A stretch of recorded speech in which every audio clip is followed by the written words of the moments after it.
అందరికీ నమస్కారం. ముందుగా ఓం నమః శివాయ అని కామెంట్ పెట్టి లైక్ చేసి మా ఛానల్ని సబ్స్క్రైబ్ చేసి సపోర్ట్ చేయండి ఫ్రెండ్స్. కార్తీక మాసం అనగానే ఉపవాసాలు, దీపాలు, వనభోజనాలు గుర్తుకు వస్తాయి. వీటితో పాటు కార్తీక స్నానం కూడా తలపులోకి వస్తుంది. కార్తీక మాసంలో ప్రాతఃకాలానే నిద్రలేచి నది, చెరువు, బావుల దగ్గర స్నానమాచరించి దీపారాధన చేస్తారు. ఇక సముద్ర స్నానం చేసేందుకు మన పెద్దలు నిర్దేశించిన 4 మాసాలలోనూ కార్తీకం ఒకటి. అలాంటి కార్తీక స్నానం గురించి మరిన్ని విశేషాలు. కార్తీక పురాణంలో నదీస్నాన మహత్యం గురించి ప్రత్యేకంగా పేర్కొన్నారు.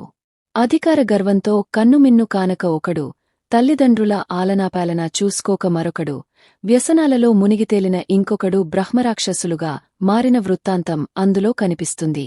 వీరు ముగ్గురు కూడా నదీస్నాన మహిమ వలన శాపవిముక్తులుగా మారినట్లు కార్తీక పురాణం పేర్కొంటోంది. ఇంచుమించు కార్తీకమాస సమయంలోనే సూర్యుడు తులారాశిలోకి చేరుకుంటాడు. ఇలా సూర్యుడు తులా సంక్రమణంలోకి ప్రవేశించగానే గంగానది అన్ని నదులలోనూ వ్యాపిస్తుందని చెబుతారు. అంటే ఏ నదిలో మునిగినా కూడా అది గంగాస్నానంతో సమానమైన ఫలితాన్ని అందిస్తుంది. కార్తీకమాసంలో చలితీవ్రత పెరుగుతుంది. దీనిని శరీరం తట్టుకుని నిలబడాలంటే కాలానుగుణంగా దినచర్యను మార్చుకోవలసిందే. ప్రాతఃకాలంలో చేసే స్నానంతో శరీరం కఫసంబంధమైన దోషాలను తట్టుకునేందుకు సిద్ధంగా ఉంటుంది. కార్తీకమాసంలో చీకటివేళలు ఎక్కువగా ఉంటాయి. దీంతో జీవగడియారం అస్తవ్యస్తం అయిపోతుంది. ఆకలి మందగిస్తుంది. బద్ధకం పెరిగిపోతుంది. ఉదయాన్నే లేచి తప్పనిసరిగా స్నానం చేయాలనే నియమాన్ని ఆచరించడం వలన జీవనశైల అదుపు తప్పకుండా ఉంటుంది. హరిహరులకు ఇష్టమైన కార్తీకమాసంలో ధర్మాచరణకు సైతం అధిక ప్రాధాన్యత ఉన్న విషయం తెలిసిందే. ఇందుకోసం ఇటు మనసు అటు శరీరము శుచిగా ఉండటం చాలా అవసరం. అందుకు స్నానం విషయంలో తగినంత శ్రద్ధ తీసుకోవలసిందే. భూమితో అనుబంధం ఉన్న నీరు కాని, ప్రవాహంగా సాగుతున్న నీరు కాని స్వచ్ఛంగా ఉంటాయి. అందుకే నది, తటాకం లేదా బావిలోని నీటితో ప్రాతఃకాల స్నానం చేయమని సూచిస్తుంటారు. ఏదీ కుదరకపోతే అప్పటికప్పుడు భూమి నుంచి పట్టుకున్న నీటితో స్నానం చేయమని చెబుతారు. నవంబరు నాటికి వర్షాలు తగ్గిపోతాయి.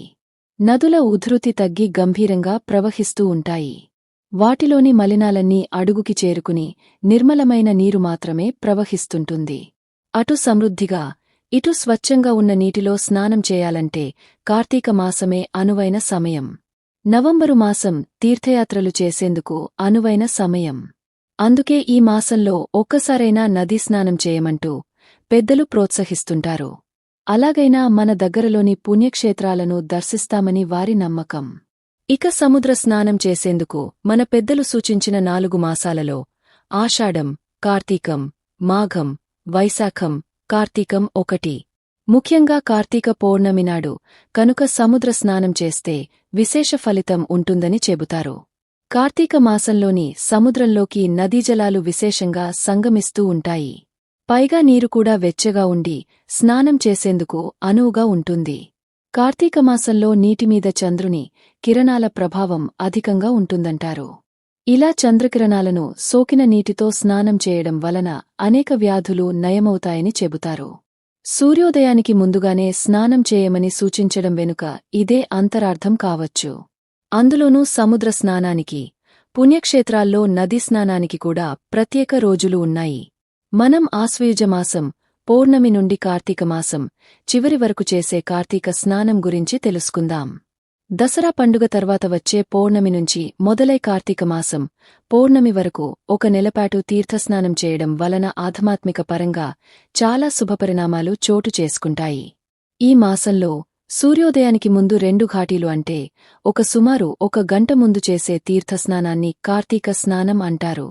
పుణ్యక్షేత్రాలకు వెళ్లడం అసాధ్యమనుకుంటే పుణ్యక్షేత్రాల నుంచి తీసుకువచ్చిన నీటిని ఉపయోగించి స్నానం చేయొచ్చు. అయితే దీనికి ముందు ఒక మంత్ర పయించాల్సి ఉంటుంది. మహావిష్ణోః అనుగ్రహ ప్రాప్త్యర్థం తీర్థస్నానం కరిష్యే అని ఈ క్రింది మంత్రాన్ని జపించి స్నానం చేయాలి. నమః కమలనాభాయ నమస్తే జలసాయిన్ నమస్తేస్తు హృషికేశ గృహానారయం నమోస్తుతే అని చెప్పి ముందుగా ఆరయాన్ని సమర్పించాలి. కార్తికేహం కరిష్యామి ప్రాతః సన్నం జనార్దన్ ప్రీత్యర్థం తవ దేవేశ దామోదర మహాశయ ధ్యాత్వాహం త్వాం చ దేవేశ జలేస్మిన్ స్నాతు ముద్యతః తవ ప్రసాదాత్ పాపం మే దామోదర విన్యస్యత్తు. ఈ మంత్రాన్ని జపిస్తూ స్నానం చేయాలి. కార్తీక మాసంలో ఈ విధంగా స్నానం చేస్తే సర్వపాపాలు నశించి శ్రీమహావిష్ణువు అనుగ్రహంతో సంపదలు పెరుగుతాయి. నిత్యే నైమిత్తికే కృష్ణ కార్తికే పాపనాశ అనే మంత్రం శాస్త్రాలలో ఉంది. అలాగే ఏదైనా మతపరమైన పనుల నిమిత్తం నిత్యం స్నానం చేస్తే బాహ్యపాపాలు నశిస్తాయి. కార్తీక మాసంలో స్నానం చేయడం వల్ల అంతర్గత పాపాలు కూడా నశిస్తాయి. ప్రతిరోజూ స్నానం చేసిన తర్వాత నుదుటిపై తిలకం పెట్టుకోవాలి.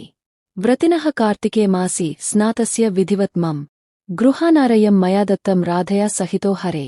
ఈ మంత్రాన్ని చెప్పిన తరువాత తూర్పుముఖంగా నిలబడి ఒక గిన్నెలో నీటిని నింపి ఆ నీటిని తులసి మొక్కకు పోయాలి. ఇలా చేయడం వల్ల ఇంట్లోని సమస్యలన్నీ తొలగిపోయిన సుఖ సంతోషాలు కలుగుతాయి. అలాగే కార్తీకమాసంలో అష్టాక్షరీ మంత్రాన్ని పయించడం ఉత్తమం. అష్టాక్షరీ మంత్రం ఓం నమో నారాయణాయ. ఈ మంత్రాన్ని పయించి లక్ష్మీ సమేతుడైన నారాయణుడికి హవిష్యన్న నెయ్యితో అన్నం నైవేద్యంగా సమర్పించి స్వీకరిస్తే ఆ ఇంట్లో ఐశ్వర్యం కలుగుతుంది. సంతానం లేకపోతే సంతానం కలుగుతుంది.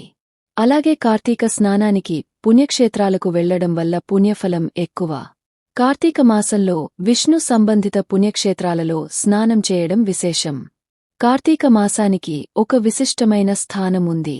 కార్తీక మాసం శివకేశవులకు అత్యంత ప్రీతికరమైన మాసం కావటంతో ఈ మాసంలో ఎవరైతే శివుడిని విష్ణువుని అత్యంత భక్తి శ్రద్ధలతో పూజిస్తారో వారికి విశేషమైన ఫలితాలు కలుగుతాయని చెప్తారు.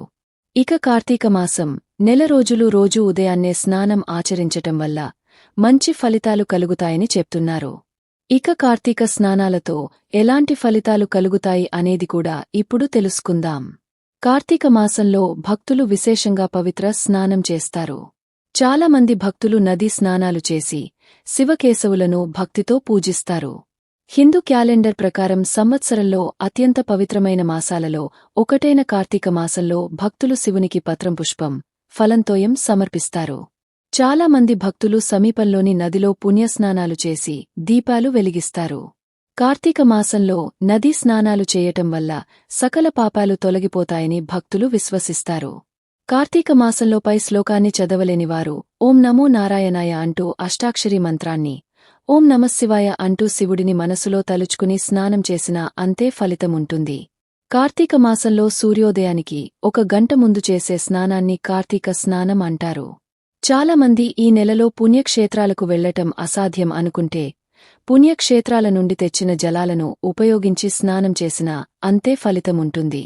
కార్తీక మాసంలో ఓం నమో నారాయణాయ అనే అష్టాక్షరి మంత్రాన్ని జపిస్తూ లక్ష్మీ సమేతుడైన ఆ విష్ణుమూర్తికి నెయ్యితో చేసిన అన్నాన్ని నైవేద్యంగా సమర్పించి ఆరాధించడం వల్ల ఆ లక్ష్మీదేవి కటాక్షం లభించి ఇంట్లో ఉన్న ఆర్థిక సమస్యలతో తొలగిపోయి సిరిసంపదలు సిద్ధిస్తాయి.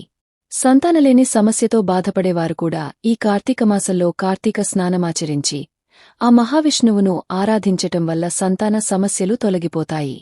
ఏదైనా మతపరమైన పనుల నిమిత్తం స్నానాలు చేస్తే బాహ్య పాపాలు నశిస్తాయి. కాని కార్తీక మాసంలో స్నానం చేయటం వలన అంతర పాపాలు నశిస్తాయి. ఇక ప్రతిరోజు కార్తీక స్నానం చేసిన తర్వాత నుదుటిన తిలకం పెట్టుకోవాలి. ఆపై ఒక చెంబులో నీటిని తీసుకుని తూర్పుకు అభిముఖంగా నిలబడి భగవంతుని మనసులో ధ్యానం చేసుకుని తులసి మొక్కకు నీటిని పొయ్యాలి. ఇలా చేస్తే ఇంట్లోని సమస్యలు అన్నీ తొలగిపోతాయని నమ్ముతారు. విష్ణుమూర్తి కటాక్షం లభిస్తుందని నమ్ముతారు. మీకు ఈ వీడియో నచ్చితే తప్పకుండా లైక్ చేసి షేర్ చేయండి. మరిన్ని మంచి వీడియోస్ కోసం మా ఛానల్ని సబ్స్క్రైబ్ చేయండి. ధన్యవాదాలు.